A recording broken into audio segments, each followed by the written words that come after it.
Bonjour tout le monde, bienvenue. Bienvenue Pierre-Luc à l'ISFOR. Donc, je vais vous faire un petit topo rapide de notre conférencier d'aujourd'hui, Pierre-Luc Chagnon, qui est en fait parcours d'études baccalauréat de l'Université de Sherbrooke en biologie, PhD de l'Université de Sherbrooke en écologie, on peut dire ça, oui. Avec un postdoc où tu as travaillé sur les comportements racinaires, c'est ça, des racines, en fait, comportement des racines, on va dire. Et donc, Pierre-Luc travaille surtout sur les symbioses mycorhiziennes. Donc, c'est ce qu'il va vous présenter aujourd'hui. Je pense que ça va être vraiment intéressant. Maintenant, il est chercheur en agriculture agroalimentaire Canada à Saint-Jean-sur-le-Richelieu. Donc, il fait de la recherche pas mal 100% de son temps quand tu fais pas d'administration. Non, je sais pas. C'est ça. Fait qu'il n'y a pas d'enseignement, mais tu as des étudiants gradués quand même dans ton labo et tout ça, comme un peu un format académique. Donc, bienvenue, Pierre-Luc, je te laisse commencer avec ta présentation et voilà. Merci à tout le monde d'être là. C'était le fun de voir que les étudiants de l'UQO sont impliqués dans les conférenciers. Nous, c'est souvent un des défis qu'on avait à l'UDM puis à Saint-Jean, que les étudiants se déplacent. Donc, il y a du monde qui vient nous visiter. 6-7 personnes en ligne aussi, là, derrière le droit. 6-7, merci. Merci. Hey, Antoine. Oui. C'était super. On va mettre la caméra vers ici. Oh, excuse-moi, c'est vrai, Ouais, je t'avais comme dit tu veux, que je ça me me dérange mettrais là. Hein. Sinon, on te verra pas. C'est bon. Oui, parfait. Merci. Donc, merci de vous être déplacé. Aujourd'hui, c'est ça, je vais vous présenter. Je suis un peu un chercheur qui a comme perdu son identité en fil de route, dans le sens que symbiose mycorhizienne, c'était comme très, très, très central à ce que je faisais. Puis après ça, je me suis comme un peu dispersé, généralisé, puis tout ça. Fait que je fais beaucoup d'autres choses aussi en parallèle maintenant que je faisais pas avant. Mais les champignons mycorhiziens, c'est vraiment ce qui est resté comme le ligand, là. Souvent, quand tu passes un doctorat complet sur quelque chose, tu finis à penser juste en fonction de ça quand tu regardes un écosystème. Fait que c'est de ça dont je vais vous parler plus aujourd'hui. Puis pourquoi, on pourrait se demander, en fait, pourquoi les champignons mycorhiziens? Donc, classiquement, vous allez vous faire dire par ceux qui étudient ces champignons-là que c'est parce qu'ils sont donc centraux à l'évolution du règne végétal sur la surface de la Terre. Entre autres, probablement, qui parmi vous ont déjà entendu l'histoire sur le fait que ces champignons-là sont le facteur qui a permis aux plantes de coloniser le milieu terrestre? Ça vous dit quelque chose, cours de bac, peut-être? Non. Juste une. Bon, on va peut-être refaire la petite histoire. En fait, les plantes primitives qui sont arrivées sur la surface terrestre n'avaient pas de racines, venaient du milieu aquatique slash marin, donc étaient préadaptées, ces plantes-là, à accueillir ces champignons-là dans des fossiles de plantes qui étaient parmi les premières arrivantes sur la surface du globe. Il y avait des champignons tout à fait homologue aux champignons mycorhiziens modernes, donc qui faisaient les mêmes structures dans le gamétophyte, autant dans la portion aérienne que souterraine, ce qui est quand même inédit. Donc, ça l'a mis une balle dans le camp probablement que ces champignons-là étaient là dès l'arrivée, en fait, du premier événement de colonisation, peut-être même qui était un prérequis pour les plantes qui n'avaient pas de racines de coloniser le milieu terrestre, parce que tout d'un coup, on avait un défi nutritionnel assez important. Puis une autre balle en faveur de ça, c'est plus récemment les outils phylogénétiques de reconstruction ancestrale de traits. Tous les modèles qui ont été utilisés pour reconstruire le trait, quelle était la symbiose mycorhizienne de tel puis tel puis tel ancêtre dans la phylogénie végétale, ils arrivent à la même conclusion, c'est-à-dire le point au centre, il est bleu, donc c'est mycorhizé arbusculaire. Donc cette symbiose-là, toutes les hypothèses phylogénétiques suggèrent que le premier ancêtre commun de toutes les plantes terrestres était de cette stratégie mycorhizienne-là. Donc ça, c'est la justification classique pourquoi c'est important de les étudier, mais ce qui est souvent oublié de nos jours dans les études de microbiome aussi, c'est que ne sont pas juste partout dans tout le règne végétal, dans plein d'écosystèmes, sont aussi dominants en termes de biomasse. Donc quand on fait une extraction d'IF de sol, c'est la majorité des ifs qu'on va observer, c'est des ifs de champignons mycorhiziens arbusculaires, sauf si on est dans des peuplements qui ne sont pas des peuplements typiquement arbusculaires, comme une forêt boréale, par exemple. Mais dans les peuplements typiquement arbusculaires, les prairies, les forêts tempérées qui ne sont pas dominées par des fagacées et compagnie, c'est ces champignons-là qui dominent. Puis ça, on ne le voit pas dans les études modernes de microbiome parce qu'on utilise des amorces génériques souvent pour les champignons, qui sont en défaveur de ces champignons-là parce que dans leur chromosome, le gène qu'on cible pour l'amplification, il est un peu dispersé. Fait que souvent, ils représentent des grenailles en termes de séquences dans les études d'ADN environnementales Mais quand on regarde dans des racines, dans le sol, ces champignons-là sont dominants. Ils ne sont pas juste dominants, ils ont un impact sur les plantes. Ils affectent la nutrition des plantes, ils affectent la réponse hormonale des plantes au stress hydrique, aux insectes, aux pathogènes, etc. Donc, ils sont importants au niveau biogéochimique, au niveau de la productivité des écosystèmes. Ça, c'est ma raison pourquoi ces champignons-là en particulier. Pourquoi la biogéographie de ces champignons-là? Ben parce qu'on sait que ces champignons-là ne sont pas tous équivalents dans leurs impacts sur les plantes, sur les écosystèmes. Certaines espèces vont fournir certains services aux plantes beaucoup plus efficacement que d'autres, donc c'est important d'aller suivre c'est quoi l'assemblage des communautés de ces champignons-là, quelles espèces se retrouvent dans quelle portion de tel gradient environnemental. Donc, la biogéographie de ces champignons-là devient importante. Puis quand on veut dire biogéographie, c'est quoi, là, ceux qui ont un cours de bac frais en mémoire, c'est quoi la définition de la biogéographie? Qu'est-ce qui nous intéresse en biogéographie?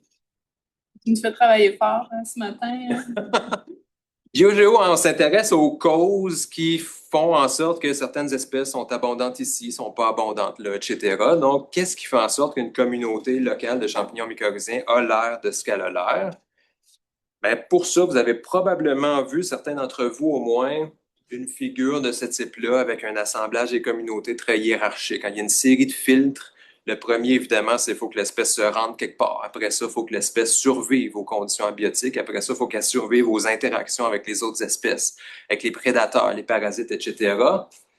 Tous ces facteurs-là, en fait, c'est ça qu'on va regarder aujourd'hui pour les champignons mycorhiziens. Donc, dispersion, entre autres choses, et filtrage environnemental. Donc, l'idée que peut-être une communauté ici représentée en bleu va peut-être être plus favorable pour certaines espèces. Puis la dynamique interne dans cette communauté-là va favoriser l'espèce bleue, mais possiblement aussi qu'il y a des effets de masse ou des effets source-puits qui font en sorte qu'une communauté adjacente, plus favorable à l'espèce jaune, pourrait, par immigration de ces individus-là, soutenir une population puits de l'espèce jaune. Okay? Donc, toutes ces choses-là, c'est ce à quoi on va s'intéresser aujourd'hui pour les champignons mycorhiziens. Petit plan de la présentation, on va commencer par parler de dispersion, après ça de filtrage environnemental, puis parler un tout petit peu après ça des angles morts dans ce qu'on a caractérisé jusqu'à maintenant. Donc, qu'est-ce qu'on manque ou qu'est-ce qu'on a mal caractérisé peut-être?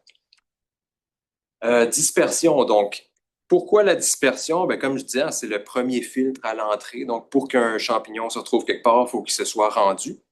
Et pour ça, c'est quoi la théorie la plus classique qui implique la dispersion en biogéographie? Biogéographie des îles, peut-être ça vous dit quelque chose, un cours d'écologie générale.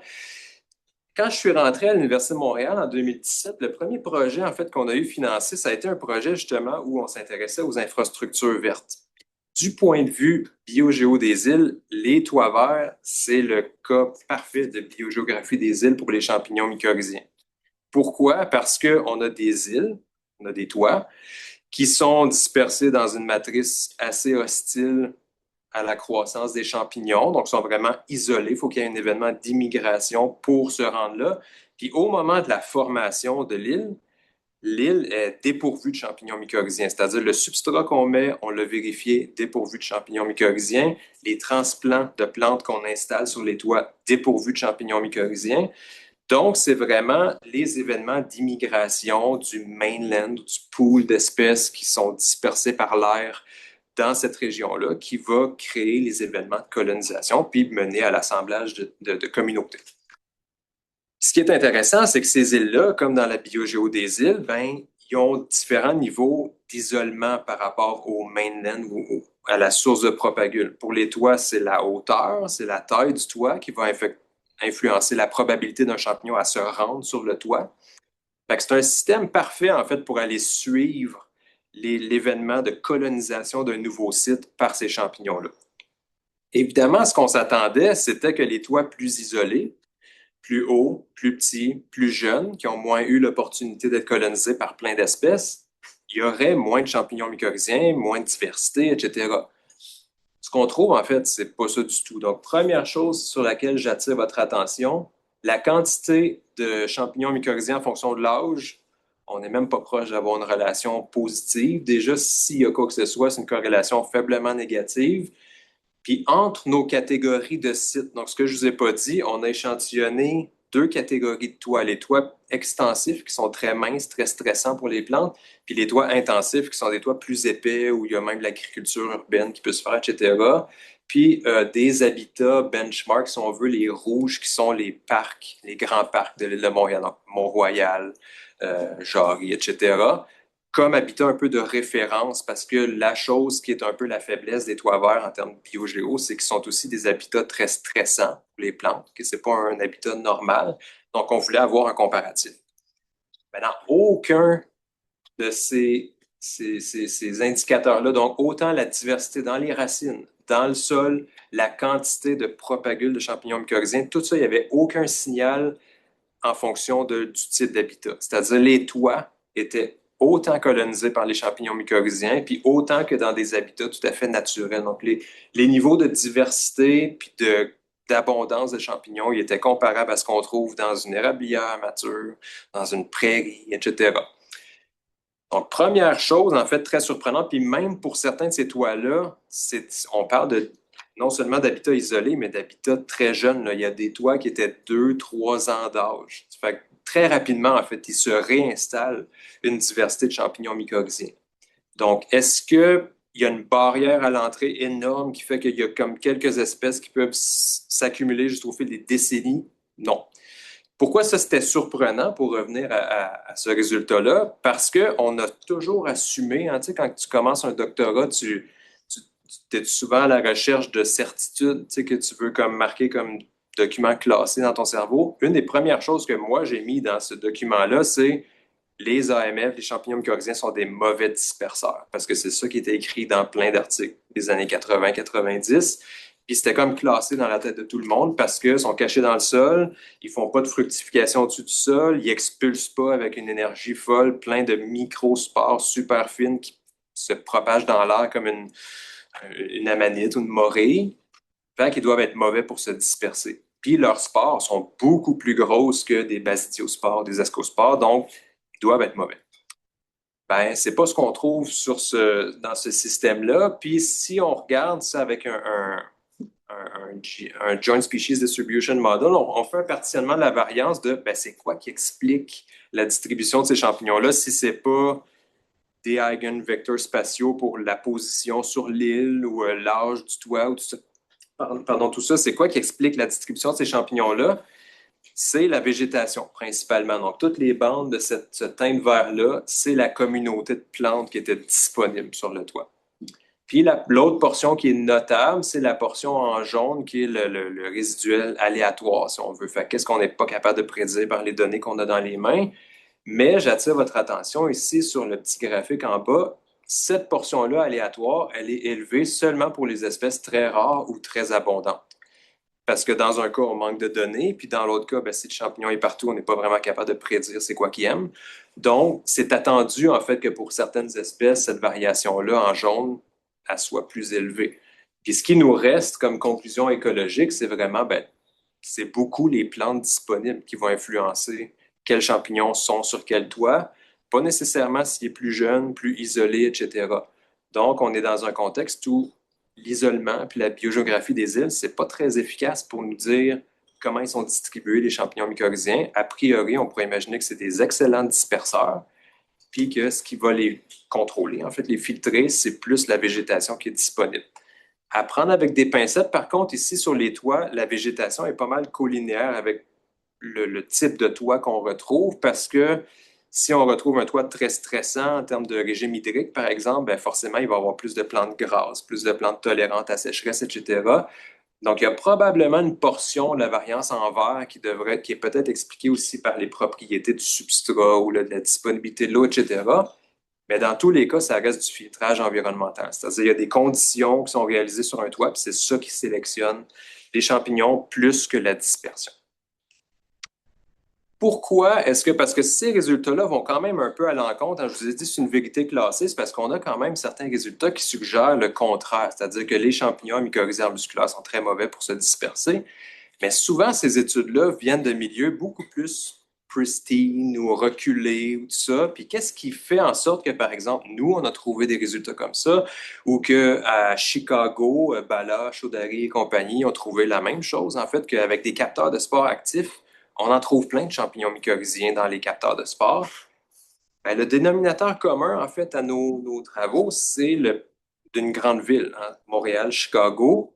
Qu'est-ce qu'une grande ville a de particulier? Ben, peut-être l'utilisation intensive des terres autour de la grande ville. Donc, moi, ma spéculation présentement, c'est que pas mal l'ensemble des grandes villes sont distribuées autour d'un bassin agricole qui explique pourquoi il y a eu une grande ville. Donc, est-ce que ça ne serait pas la grosse disponibilité de sol nu autour de la grande ville qui fait un pool régional d'espèces qui se dispersent beaucoup plus efficace que, puis même chose dans les milieux arides potentiellement, mais beaucoup plus efficace que qu'est-ce qu'on obtiendrait dans une montagne au Colorado, mettons. À suivre, mais ça, c'est ma spéculation pour fin de cette petite histoire-là. Puis, fait notable, on parle dans ce système-là des champignons qui sont excellents pour se disperser. On a quand même un petit manque ici. Donc, l'espèce en vert, les gigasporacées, le nom le dit en gigaspores, ils font des spores énormes en termes de volume. Il était manquant de tous nos toits, en fait. Il était pas présent dans aucun des toits qu'on a échantillonnés.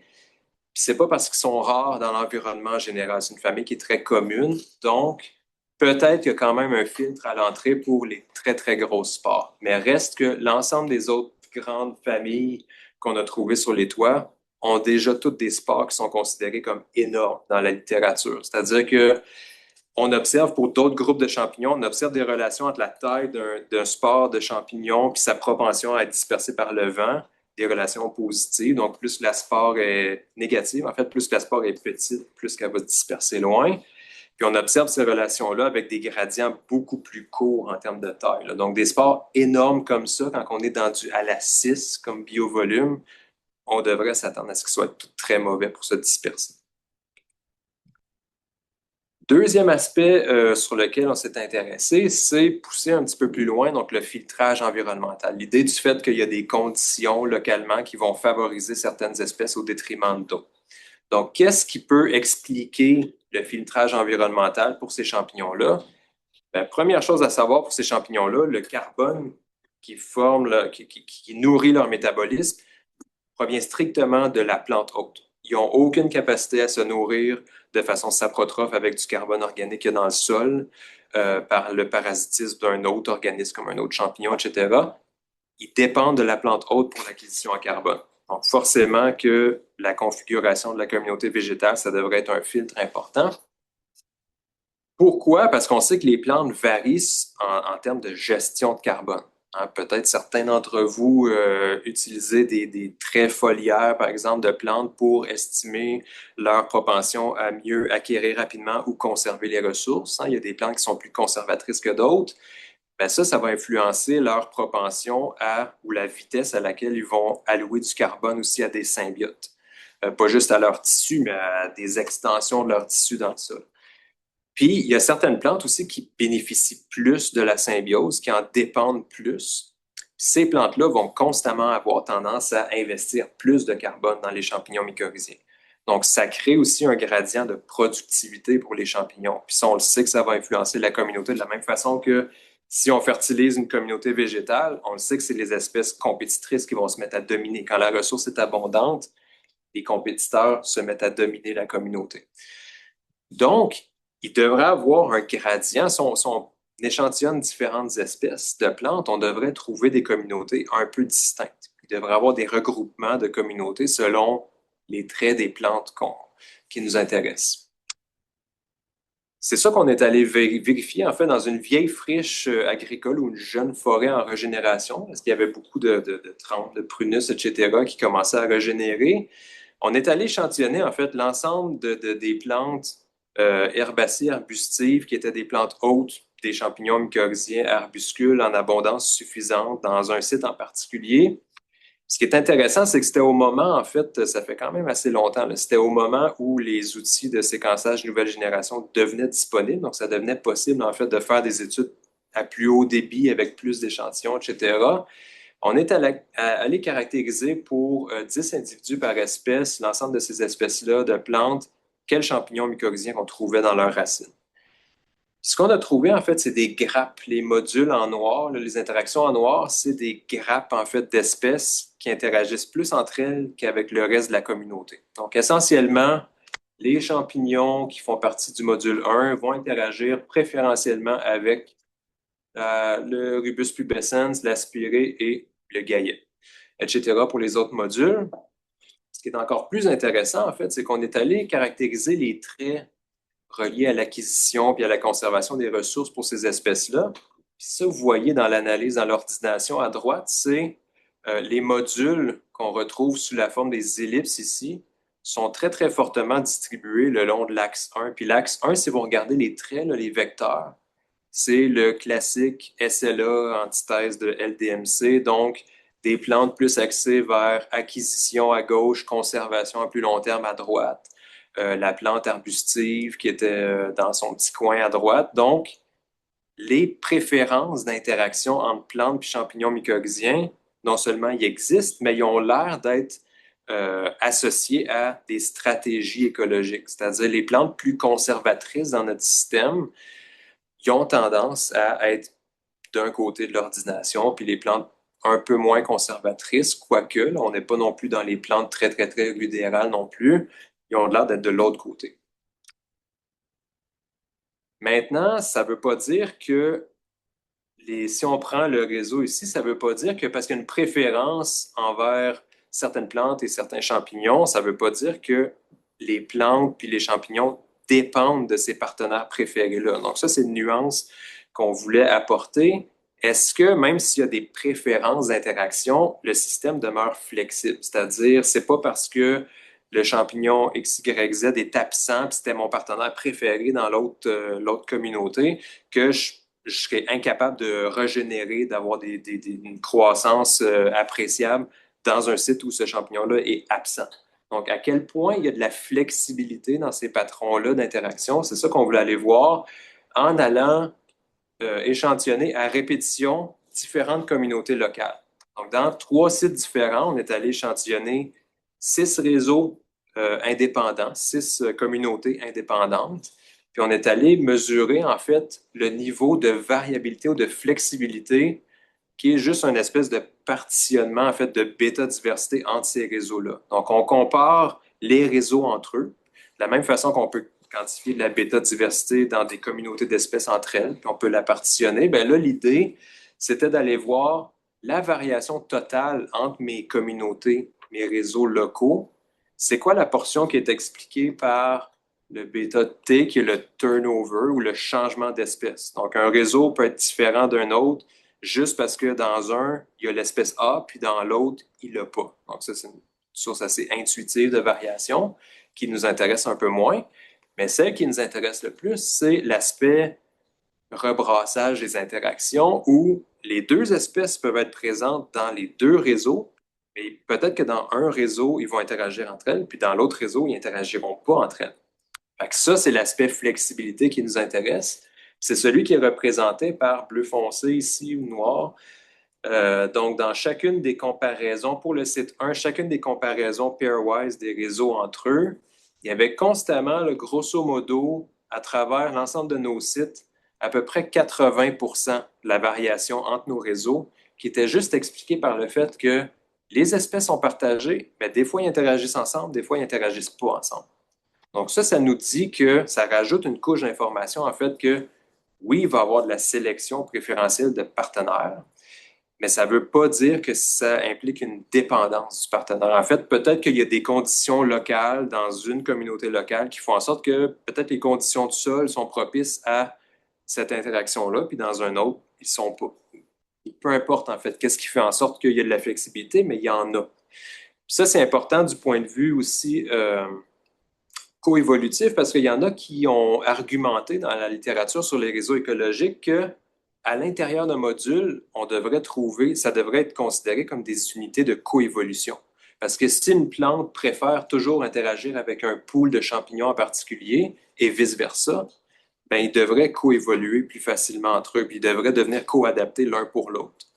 Ce qu'on trouve, en fait, c'est que ça dépend du fait que, à répétition, ces interactions-là sont répétées au fil des générations. Puis ce qu'on trouve, en fait, c'est l'inverse, c'est qu'il y a énormément de flexibilité à l'intérieur même de ces sites-là. Là, c'était tout petit, c'était même pas 1 hectare. Fait qu'il y a énormément de turnover dans les interactions qui font en sorte que même s'il y avait de la coévolution à petite échelle, ben, il y a du rebrassage d'allèles qui se passe, c'est certain, puis on ne devrait pas en fait considérer que ces modules-là d'interaction, ça devrait mener à de la coévolution entre les plantes puis les champignons. C'est très, très peu probable avec les résultats qu'on obtient. Maintenant, autre source de variation potentielle dans les interactions, les plantes voisines. Donc, est-ce qu'une plante, quand elle fait sa sélection de partenaires, est sous une forme de contrainte de non seulement sélectionner ses champignons préférés, mais peut-être aussi subir la sélection de partenaires de la plante à côté, qui est peut-être en train de pousser un champignon mycorhizien, d'augmenter l'abondance d'un champignon qui n'est pas le champignon préféré de la plante qu'on est en train de regarder. Donc ça fait appel au concept d'effet de masse ou de dynamique source-puits en écologie des communautés. C'est ça qu'on est allé regarder. En fait, par une expérience, on faisait pousser les plantes sans contrainte, donc dans un pot avec un pool de champignons disponibles, versus dans un contexte de communauté, donc avec des plantes voisines et donc des contraintes potentielles. L'idée naïve, intuitive, c'était de dire probablement que le réseau qui va être construit avec les données de pot seulement, il va être plus modulaire. Hein? Il devrait ressembler peut-être plus à quelque chose comme ça de très, très compartimenté parce que la plante va vraiment juste choisir ses partenaires préférés sans aucun effet de spillover ou d'autres plantes voisines qui viennent brouiller un peu sa sélection de partenaires. Finalement, c'est pas aussi simple que ça. En fait, on a observé dans aucun des cas une structure très, très, très compartimentée. Mais ce qui est intéressant, c'est que d'une plante à l'autre, la sensibilité à la présence d'une plante de voisine dans les parages n'était pas du tout la même. Donc, par exemple, si on prend le trèfle, l'ellipse en vert, c'était les pots où le trèfle poussait tout seul. Puis l'ellipse bleue, c'est l'ensemble des trèfles qui ont été récoltés dans une communauté, donc avec des voisines. On voit que le trèfle avait des partenaires très différents, en fait, quand il était tout seul versus quand il était en présence de plantes voisines. D'autres, c'était plutôt intermédiaire. La cétare, c'était intermédiaire. Le plantain, c'était très, très chevauchant. Ça, c'est intéressant de se demander pourquoi, en fait, qu'est-ce qui fait en sorte que certaines plantes seraient plus sensibles que d'autres à la présence de plantes voisines? Une des choses qui pourrait nous venir comme suspect numéro un, c'est la dépendance des plantes à la symbiose. On pourrait imaginer qu'une plante qui est très, très dépendante à la symbiose, elle ne sera pas regardante. Elle va prendre n'importe quoi qui passe parce que n'importe quoi est mieux que rien pour cette plante-là. Donc, on pourrait imaginer qu'elle va être très, très affectée par la présence de plantes voisines. Puis, si une plante est en train d'augmenter l'abondance de tel et tel champignon, elle va les prendre. Puis si une autre plante dans une autre communauté est en train d'augmenter l'abondance de d'autres champignons, elle va les prendre quand même. Mais quand on regarde de façon qualitative, on n'a pas mesuré la dépendance mycorhizienne de chacune de nos 20 espèces de plantes, mais on connaît quand même un peu le degré de dépendance qualitativement pour ces espèces-là, puis il n'y avait pas de tendance en fait. C'est pas comme si les plantes qui sont connues pour être très dépendantes étaient très, très fortement affectées par la présence de voisines comme le trèfle rouge, par exemple. Fait que ça nous... En fait, on est dans le flou à savoir pourquoi il y a certaines plantes qui sont très impactées par la présence de voisines versus pas, mais c'est quelque chose qui existe. Donc, les effets de masse dans cette sélection de partenaires-là, ils existent. On pourrait imaginer aussi que puis si on reprend la composante de flexibilité, là, ici je l'appelle beta shared, mais c'est la composante rebrassage, interaction, flexibilité, on voit qu'elle est quand même très élevée. Donc, son maximum théorique, c'est la ligne 1 pour 1. Là, ça, c'est la bêta-diversité totale. Si toute la bêta-diversité était expliquée par le rebrassage des interactions, on suivrait parfaitement la ligne pointillée. Puis on remarque que quand on compare nos communautés entre elles, on est vraiment proche de la ligne pointillée. C'est-à-dire, essentiellement, il y a énormément de rebrassage. Dans mes mésocosmes, d'une boîte à l'autre, il y avait énormément de rebrassage d'interaction. Une chose qui pourrait nous venir comme suspect de type artefact expérimental, c'est le fait que le sol qui était utilisé dans cette expérience-là, c'était un sol naturel. Donc, il y avait une bonne proportion des espèces qui étaient probablement présentes, mais très rares. Souvent, les communautés naturelles de micro-organismes, il y a une poignée d'espèces très abondantes, puis une longue, longue queue d'espèces très, très rares. Donc, on pourrait imaginer que c'est juste un artefact, dans le fond, de ces espèces rares-là. De temps en temps, on les détectait dans une racine. De temps en temps, on ne les détectait pas, juste parce qu'elles étaient très peu abondantes. Par contre, si on enlève toutes ces espèces très rares-là, puis qu'on focalise sur les 20 champignons les plus abondants de notre système, on obtient quand même quelque chose qui est assez proche du pointillé. Là, on s'en éloigne pas tellement, en fait. On descend pas proche de l'axe des X. Là. Donc, ça nous dit que cet artefact-là, à lui seul, ne peut pas expliquer toute la flexibilité dans les interactions qu'on observe dans le système. Fait que, take-home message pour ça, est-ce qu'il y a des effets de masse puis l'influence des plantes voisines? Oui, et ça ne semble pas être un problème méthodologique. Je vais peut-être, je ne sais pas, je suis rendu à combien de temps? 15 minutes comme ça. 15 minutes, parfait. Autre facteur qui peut expliquer la structure d'une communauté localement, la stochasticité ou la dérive, est-ce que on est juste en présence de dynamiques neutres puis que tout est en train de dériver sans trop d'évidence de quoi que ce soit de déterministe?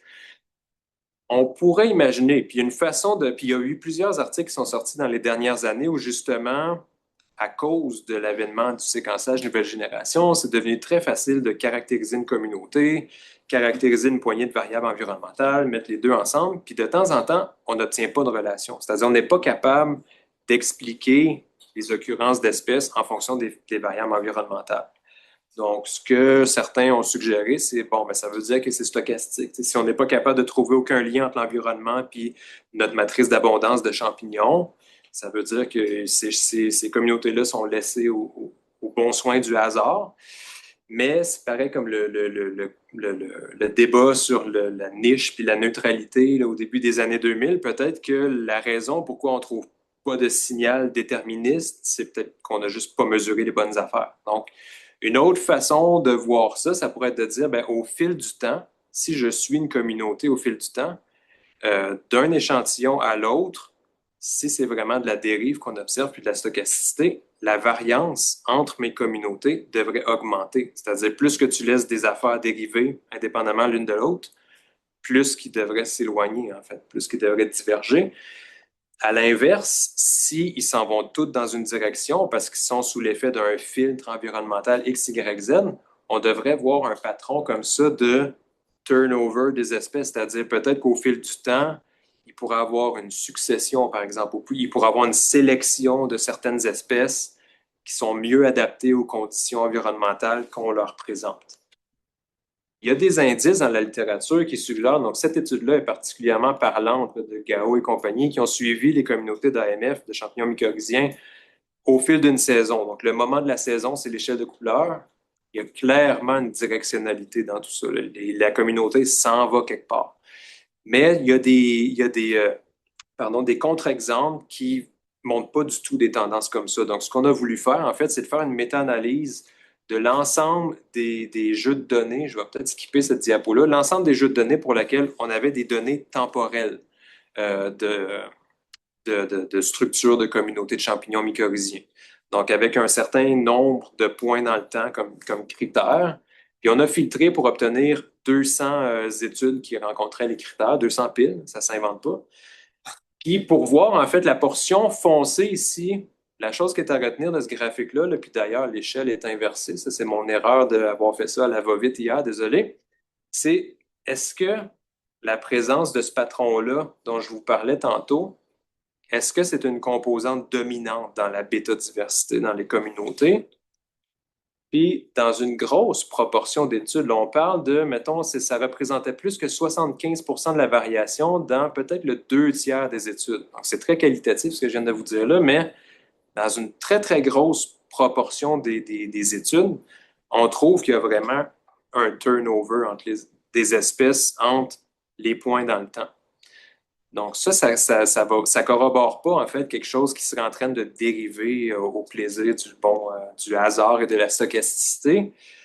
Donc, ça suggère que plus souvent qu'autrement, les communautés d'AMF ne sont pas en train de dériver, en fait, sont vraiment sous l'action de certains filtres environnementaux. Et là, ce qui nous manque, en fait, c'est d'avoir la certitude qu'on est en train de regarder les bons filtres environnementaux, puis qu'on a bien couvert les gradients pertinents pour la biogéo de ces champignons-là. Puis pourquoi? Mais parce que la base, en fait, de suivre la biogéographie d'un groupe d'organismes, ça passe par ça. Ça passe par la construction de modèles de distribution d'espèces où on combine des données d'occurrence. Donc, on sait que l'espèce est présente à tel endroit, et pas présente à tel autre, avec des données environnementales, des filtres qui imposent une condition, qui va filtrer, qui va déterminer la probabilité de cette espèce-là à persister dans la communauté. Puis c'est juste avec ces données-là, en fait, qu'on est capable d'établir c'est quoi la niche de cette espèce-là, c'est quoi le range de conditions dans lequel on devrait la retrouver. Puis avec ça, on peut interpoler. On peut dire, ben, si mon modèle prédit donc telle relation entre l'occurrence et l'environnement, je suis capable d'interpoler ça à tout le reste du globe pour lequel j'ai ces données-là et prédire que l'espèce devrait se répartir dans tel puis tel puis tel endroit. Le problème, il est là, en fait. C'est quand est-ce qu'on sait qu'on a bien couvert l'environnement, puis que les variables qu'on mesure sont les bonnes, puis qu'on a bien couvert l'étendue, l'univers des possibles pour ces variables-là. Donc ça, je vais vous présenter en fait les résultats récents d'un étudiant au doctorat dans mon labo, Noah Boudou, là, retenez ce nom-là, ça va être un de vos collègues dans quelques années, c'est certain. Noah, il est allé chercher, depuis que le séquençage nouvelle génération existe, il est allé chercher tous les jeux de données pour lesquels il y a eu de la caractérisation de communautés de champignons mycorhiziens en milieu naturel. Donc, tous les points, en fait, c'est des études qui ont répertorié l'occurrence de certaines espèces de champignons mycorhiziens. C'est des observations d'occurrence. Par contre, on ne sait pas si on a bien... Avec évidemment, il y a un biais géographique. Donc, il y a plusieurs études qui sont déjà sorties sur l'aspect biogéo des AMF pour dire, il nous manque en fait des observations, par exemple, en Indonésie, Madagascar, etc. Il y a des zones géographiques ou des biomes qui sont souvent sous-représentés dans ce range d'études-là. Par contre, au niveau des gradients environnementaux, on n'en a aucune idée, en fait, à savoir est-ce qu'on a bien couvert l'ensemble des combinaisons de facteurs climatiques, facteurs reliés à la végétation, productivité, etc., texture de sol. On n'a aucune idée à savoir qu'est-ce qu'on a bien couvert, qu'est-ce qui reste dans notre angle mort. Donc, ce que Noah a fait, c'est qu'il a établi une grille systématique sur le globe pour aller rechercher un paquet de variables, en fait, pour lesquelles il y avait des données de remote sensing interpolées à l'échelle de la planète, de disponibles pour dire, voici c'est quoi les gradients qui sont disponibles. Donc, pour chacune de ces variables-là, en fait, il y avait de la cartographie des données de géomatique qui lui disait ça devrait être quoi, en fait, la distribution, le range et la distribution de fréquence de ces différentes variables-là. Puis ça, c'est ça qu'on représente par une distribution cumulative, donc des quantiles essentiellement. Donc, si la distribution est normale, on s'attend à une belle forme de S parfaite, etc. En bleu, c'est ce qu'il y a de disponible sur la planète, basé sur ce qu'on connaît de l'imagerie, puis des cartes interpolées pour la taxonomie de sol, la texture, etc. On voit qu'il y a quand même un assez bon match, mais qu'il y a quand même des zones qui sont problématiques. C'est-à-dire, il y a des zones qui ont été suréchantillonnées, puis il y a des zones qui ont été sous-échantillonnées.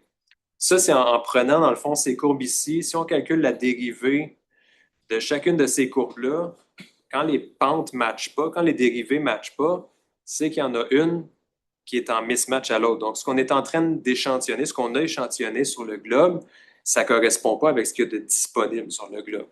Ça, c'est ce qui est représenté ici. Toutes les zones en vert, en fait, c'est les zones qui ont été sous-échantillonnées. Peut-être c'est contre-intuitif l'échelle qu'il a choisie, mais c'est les zones qu'on devrait aller échantillonner davantage. Donc, qu'est-ce que ça nous permet de faire, cette approche-là? C'est de cibler, en fait, les prochaines campagnes d'échantillonnage. Puis, ce qui est en train de faire présentement, c'est de développer un algorithme d'optimisation qui va être capable de partir de l'idée qu'on peut sélectionner un certain nombre de points. Par exemple, on voudrait déterminer c'est quoi les 50 points sur la planète qu'on devrait aller échantillonner en priorité pour renverser la vapeur. Donc, pour que toutes ces courbes-là de mismatch s'aplatissent. Puis essentiellement, ce qu'on veut, c'est des lignes plates qui sont totalement à zéro. Puis il y a certains angles morts là-dedans qui sont assez importants, entre autres l'aspect carbone organique du sol. Toute la portion des sols très, très organiques a été largement laissée de côté. Puis ça, il y a une portion de ça qui est très attendue, c'est-à-dire une portion des sols très, très organiques qui ne sont pas des environnements à mycorhize musculaire, par exemple les landes à éricacées.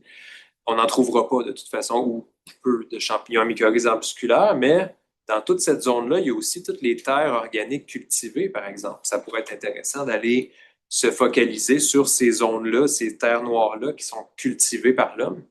Même chose là, il y a plein de gradients pour lesquels on a largement négligé les sols très sableux et avec des végétations très éparses, donc les zones semi-désertiques, les zones très arides, qui ont été très sous-échantillonnées.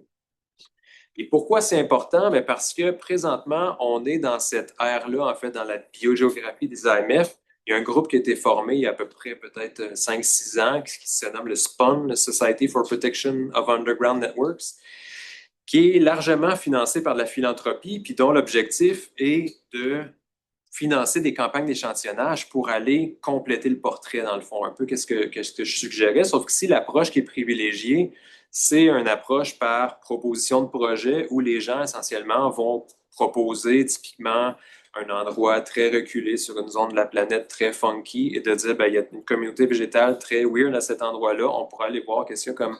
Mais c'est toujours d'un point de vue très arbitraire, en fait, comment on sélectionne ces sites-là, puis comment ils sont mis de l'avant, puis peut-être qu'au final, du point de vue conditions environnementales pertinentes pour les champignons mycorhiziens, ça ressemble énormément avec ce qu'on retrouve dans une forêt tropicale adjacente qu'on a déjà échantillonnée en abondance au Brésil. Fait que l'idée, c'est d'aller peut-être un peu mieux sélectionner les sites pour mieux renverser le débalancement. C'est la conclusion sur cet aspect-là des angles morts. Donc, pour faire un petit sommaire, un petit résumé de qu'est-ce qu'on a trouvé dans les dernières années sur la biogéo des AMF de notre côté, ben, contrairement aux idées reçues, c'est pas vrai qu'ils sont pas capables de se disperser. En fait, la question, c'est de savoir dans quelle portion du paysage ou c'est quoi les bons prédicteurs qui vont faire en sorte qu'on comprenne mieux pourquoi dans certains habitats, ils se dispersent très bien, pourquoi dans d'autres habitats, ils se dispersent très mal. Puis peut-être l'utilisation des terres, ça devrait être notre premier suspect. En fait, la quantité cumulative de sol nu par unité de temps serait probablement le premier coupable dans la dispersion très efficace des champignons mycorhiziens. Oui, les champignons mycorhiziens vont démontrer des préférences envers les plantes. Puis là, j'ai pas parlé aussi de l'aspect, j'ai parlé de stratégie écologique du point de vue des plantes, mais un des aspects qu'on essaie de développer aussi, c'est la définition de stratégie écologique pour ces champignons-là. Donc, ces champignons-là, qui ont des préférences envers des interactions envers certaines plantes, est-ce qu'ils ont des stratégies écologiques analogues aux plantes qui sont leurs plantes préférées? Donc, une plante qui est conservatrice dans l'utilisation de ses ressources, théoriquement, elle devrait investir son carbone dans un champignon qui est tout aussi conservateur. Elle ne devrait pas l'investir dans un champignon qui gaspille énormément de son métabolisme carboné en respiration puis qui ne fait pas beaucoup de biomasse par unité de carbone investi. Donc, on s'attendrait à ce qu'il y ait une correspondance. Le seul enjeu, c'est que ça prend beaucoup plus de temps à aller jusqu'à cette étape-là parce qu'il faut cultiver ces champignons-là pour caractériser leur stratégie écologique dans des milieux contrôlés. C'est ça qui est notre limite présentement. Est-ce qu'une sélection de partenaires déterministes, ça veut dire que les interactions sont inflexibles puis qu'une plante est absolument dépendante de tel puis tel champignon pour recruter dans un environnement donné? Probablement pas. En fait, tout porte à croire que non. Par contre, les plantes voisines vont agir comme un filtre environnemental additionnel, si on veut, dans cette sélection-là. Puis, est-ce qu'on a couvert l'ensemble des gradients environnementaux qu'on devrait couvrir? Ben, avec les données que je vous ai présentées, pour lesquelles on est allé chercher de l'information, déjà là, on remarque que non. Puis cette liste-là, ce n'est pas une liste exhaustive de tous les paramètres de sol qui pourraient être pertinents pour les champignons mycorhiziens. Entre autres, un des grands absents de cette liste-là, c'est qu'il devrait avoir un panneau quelque part pour le potentiel redox. Hein, les champignons sont des organismes aérobies, ils ont besoin d'oxygène. Puis qu'est-ce qu'on remarque justement dans d'autres études où est-ce qu'on fait des suivis selon la profondeur du sol? La première chose qui vient contraindre la distribution dans l'horizon vertical des champignons mycorhiziens, c'est qu'à un moment donné, quand tu creuses assez creux, il manque probablement de racines, mais même quand il y a suffisamment de racines, ces racines-là sont moins colonisées par les champignons mycorhiziens, probablement parce que le champignon mycorhizien manque d'oxygène. Ça, c'est quelque chose qu'on observe particulièrement. On co-dirige un étudiant avec Vincent Poirier à l'UQAT qui, eux, sont sur des luvisols, donc beaucoup d'argile en profondeur, manque probablement flagrant d'oxygène pour ces champignons-là. Donc, il y a beaucoup de variables aussi dans cette étude-là, même si c'est super, qu'est-ce qu'on fait avec NOAA, selon moi, mais il y a beaucoup de variables qui sont pertinentes pour les champignons mycorhiziens, puis qu'on est incapable d'avoir des données interpolées à l'échelle du globe pour savoir c'est quoi qu'il y a de disponible sur la planète. Donc, il nous en reste des angles morts, même quand on essaye de gérer, de régler les angles morts. Puis en parallèle, tu sais, comme je vous disais, je fais pas, j'étudie pas juste les champignons mycorhiziens, donc peut-être si vous avez des intérêts en termes de discussion après ça, parmi les choses qu'on regarde beaucoup dans le labo, les fractions de matière organique, la spectroscopie, les virus du sol, certaines pratiques régies en agriculture, le biochar, la santé du sol, hein, aussi, on pousse beaucoup ce concept-là en agriculture, entre autres, puis en gestion de l'utilisation des terres, de la santé du sol. On serait en droit de questionner, en fait, l'idée même de définir c'est quoi un sol en santé, puis particulièrement quand on en vient, si vous êtes intéressé, vous irez voir les articles qui vont jusqu'à définir des seuils puis des scores mathématiques de santé de sol. C'est très difficile, en fait, parce que on n'a pas d'état de référence pour nos sols. Donc, on a juste des points de données sur des données publiées, mais c'est pas comme, mettons, avec Parc Canada qui veut préserver une densité de tel gros mammifère en dedans d'un range qui est raisonnable. Là-dessus, on a peut-être des données historiques ou des données de référence sur c'est quoi une taille de population normale par kilomètre carré pour les chevreuils. Pour les paramètres de sol, on n'a pas d'état de référence très facilement de c'est quoi l'univers normal de tel paramètre de sol pour un pas de sol. Puis le problème, c'est que ces fonctions de scoring de santé de sol-là, ben, si on n'a pas d'état de référence, ils sont basés sur des données qui ont été publiées. Par exemple, il y a un article qui est sorti avec l'Agro-Envirolab où ils se sont basés sur toutes les données qu'eux ont mesurées sur des sols qu'on leur a envoyés pour des analyses commerciales. Et ça suggère que la couverture de ces analyses-là reflète parfaitement le range de conditions normales des sols avec 30% de sols en mauvaise santé, 30% en bonne santé. C'est comme si je vous disais, fiez-vous sur c'est quoi la température corporelle normale d'un sol, mais vous ne savez pas si vous êtes en train de suivre une population de fiévreux qui ont toute la COVID ou une population qui sont tous en santé ou quelque part entre les deux. Donc, je pense qu'on peut être critique de ce domaine-là. Puis agroforesterie, mais ça, je ne me lancerai pas là-dedans. David pourrait vous en parler mieux que moi. Fait que si vous avez des questions, je serais très heureux de les prendre. Merci. Super intéressant. Je vais prendre les questions. C'est pas évident. Est-ce qu'on peut commencer, François, tout le monde? Vas-y, non, vas-y, François. Okay. Merci, Pierre-Luc. C'est vraiment intéressant comme présentation à deux niveaux parce que ça couvre presque à peu près la moitié des concepts qu'on voit dans notre baccalauréat. C'est une belle révision. Le deuxième, c'est que, je veux dire, on a l'habitude d'entendre parler des mycorhizes, des relations entre espèces, pas à l'échelle des communautés. C'est vraiment, ça ouvre les horizons complètement. Moi, ma question, c'est, je viens de mon oncle, à moi, ces relations au niveau d'écologie nutritionnelle. Je me demandais si, du point de vue de la mycorhize du champignon, je veux dire, ça se pourrait qu'une partie de la variabilité qui est observée soit due à ce que la plante échange, pas seulement en termes de carbone neutre, mais de carbone qui a une fonction, comme des produits secondaires.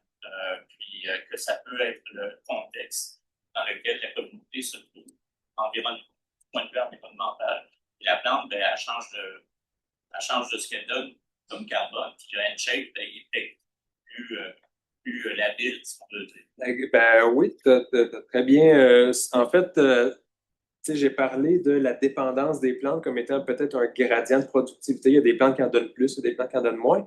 On le sait aussi que les plantes qui sont plus dépendantes, qui ont constamment tendance à continuer d'en donner plus. C'est-à-dire, quand on change l'environnement, une plante comme une mauvaise herbe, comme la sétère, va arrêter très rapidement d'investir dans le champignon mycorhizien à mesure qu'on surfertilise un peu trop ou qu'on coupe la lumière, qu'on joue sur la physiologie de la plante.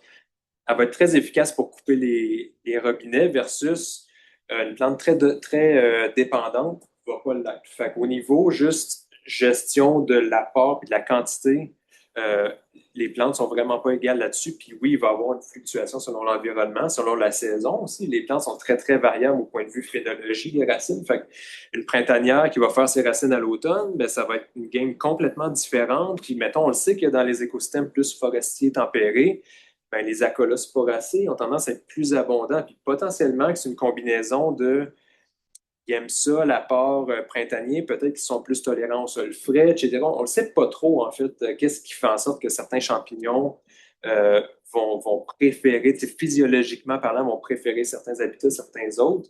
Au niveau qualitatif, je ne connais pas tant d'études, en fait. Et puis, en fait, ça commence même on commence à ouvrir. J'aurais commencé cette présentation-là en vous disant la mycorhize, c'est un échange de sucre contre nutriments et eau au niveau nutritionnel. Puis depuis 2017, qu'est-ce qu'on remarque? C'est bien, avec des études de marqueurs, on s'est rendu compte que la totalité des acides gras du champignon mycorhizien, ils ont été synthétisés par la plante. Donc, il y a aussi des échanges de gras là-dedans. Fait que c'est pas juste un transporteur de sucre, il y a telle protéine membranaire qui transporte des exoses, puis d'acide, il y a probablement une panoplie de composés qui rejoignent le champignon. Puis peut-être même aussi, on pourrait imaginer du recyclage du champignon, de certaines protéines effectrices que la plante a sécrétées pour communiquer avec le champignon, puis qu'il y a une partie de ce carbone-là qui doit être recyclée par le champignon, puis rentrer dans le métabolisme. Fait que, tu sais, sky is the limit en termes de complexité pour ça. Puis moi, je connais pas ça assez pour dire comme oui, il y a surtout de telle molécule. Puis à toute fin pratique, je pense pas qu'on soit rendu là.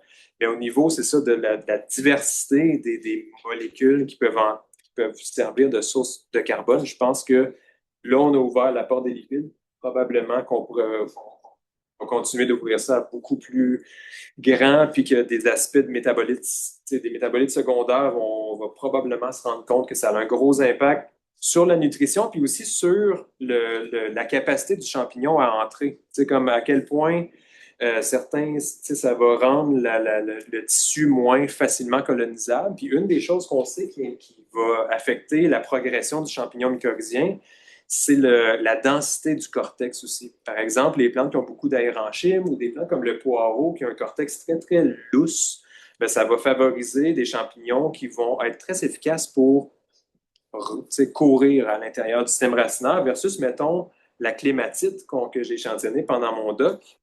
Les tissus sont beaucoup plus denses. Puis quand tu regardes au microscope, c'est l'inverse. Ça favorise une colonisation qu'on appelle de type Paris, c'est-à-dire le champignon va juste sauter à la cellule suivante, puis à la suivante, puis 100% des cellules vont être colonisées. Tout le cortex va être plein de champignons mycorhiziens versus certaines plantes qui ont un système racinaire beaucoup plus lousse. Tu sais, comme ben, il va y avoir énormément d'espace vide, puis des longues sections d'if qui vont juste courir peut-être pour suivre la racine jeune, fine, qui est en train de continuer sa progression dans le sol. Fait que l'étendue des traits, comme là, j'ai montré une ordination avec 3 traits, c'est bien excitant, mais dans le fond, il y a probablement 26 axes orthogonaux qu'il faudrait regarder là-dedans, puis qui sont tout autant pertinents, puis qui iraient chercher bien plus de variance expliquée que juste 2 traits de foliaire. Très loin hiérarchiquement de ce qu'on pourrait penser qui se passe dans la racine qui est en train de se faire coloniser. Il y a des traits qui ressortent beaucoup. On le voit, il y a des plus dans les portions aériennes, on voit le SLA qui ressort souvent, le wood density, puis on voit que dans l'écologie fonctionnelle, il y a des traits qui ressortent. Je me demandais, dans l'analyse des champignons mycorhiziens, est-ce qu'il y a quelque chose qui est en train de se passer aussi d'un point de vue? Ben, je te dirais, l'aspect, c'est comme notre papier 2015, c'était, à ce que je sache, c'était comme la première fois où on essayait de faire le pont, puis l'autre contre-exemple, c'est les gens qui ont regardé la relation entre la morphologie racinaire et la dépendance. C'est comme la littérature plus old school, c'était ça, c'est de cette idée-là que la dépendance d'une plante en la symbiose, c'était principalement juste géré par sa morphologie. Racinaire. C'est ça. C'est comme une plante qui a des racines grossières, ben forcément est dépendante du champignon parce qu'elle n'est pas bien exposée au sol et compagnie. Par contre, c'est beaucoup plus compliqué que ça. Il y a une méta-analyse en 2014 qui est sortie qui montre qu'en fait, avec les données qu'on a publiées, on n'a pas du tout de support statistique pour cette hypothèse-là. Malgré tout, en 2020, il y a une étude qui a remis cette hypothèse-là, qui est très, très, très citée, qui a remis cette hypothèse-là sur la table, comme quoi les plantes sont dans un gros compromis, soit d'acquisition autonome de ressources ou de sous-traitance aux champignons qui va le faire à ma place. Mais à toute fin pratique, on n'a pas vraiment, au niveau racinaire, on n'a pas vraiment une bonne idée de c'est quoi les traits clés. Puis mettons, nous, dans notre ordination, le SRL, qui est juste la longueur de racine par unité de masse sèche, puis il y avait un méchant gradient, là, dans le sens, mettons, les pervières, c'était très fin, puis tout ça, très, très exposé. Puis la clématite, les racines sont super grosses, il n'y en a presque pas. Fait que, en théorie, tu t'attendras à ce que la clématite soit à un extrême, puis les pervières à l'autre. Puis sur l'ordination, il était presque aligné sur le premier axe. Fait que le racinaire, la morphologie racinaire, pour moi, c'est pas super convaincant. Qu'est-ce qu'on a jusqu'à maintenant? Puis j'aurais plus tendance à dire que pour les traits pour lesquels on va plus trouver des patrons forts, c'est les traits plus reliés à la gestion de ressources. C'est comme la plante, à quel point elle dépense beaucoup, mais elle gaspille beaucoup versus elle est plus conservatrice. Ça, je pense que c'est des traits qui... Les traits des champignons mycorhiziens en tant que tels, ça, je t'ai pas entendu en parler. Il y a pas de raison à ça. On les regarde, mais le problème, en fait, là, ça, c'est un autre can of worms en anglais que, il y a tellement de variabilité.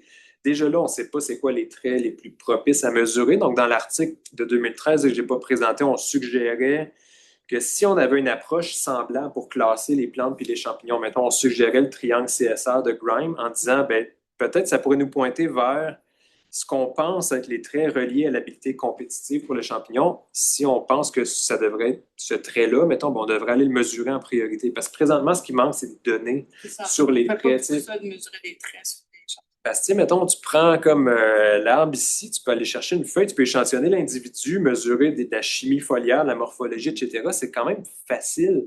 Mais un champignon, tu ne peux pas aller échantillonner l'individu, tu échantillonnes la communauté, puis là, tu as l'obstacle de dire, ben, il va falloir que je cultive des individus.